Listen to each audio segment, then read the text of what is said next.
Hi மக்களே, கூலி படம் பார்க்க போலாமா?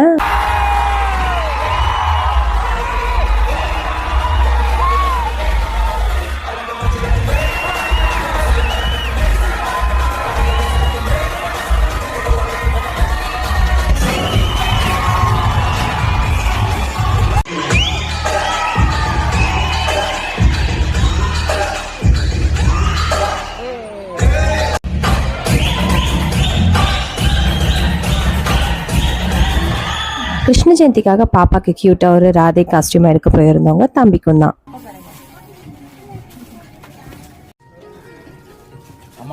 ஏன் இந்த முழிக்கிற? அவங்கள ஒரு மாதிரி பாக்குறா. இது நல்லா இருக்கு, கலர்ஃபுல்லா. எங்க வீட்டு ராதே கிருஷ்ணருக்கு சூப்பரா ட்ரெஸ் வாங்கியாச்சு. அதுக்கு மேட்சா போடுறதுக்கு ஆர்னமெண்ட்ஸும் வாங்கிட்டு வீட்டுல வச்சு கும்பிட கியூட்டான ஒரு கிருஷ்ணர் போட்டோ வாங்கிட்டு நாங்க வீட்டுக்கு போயிட்டோம். See you next video.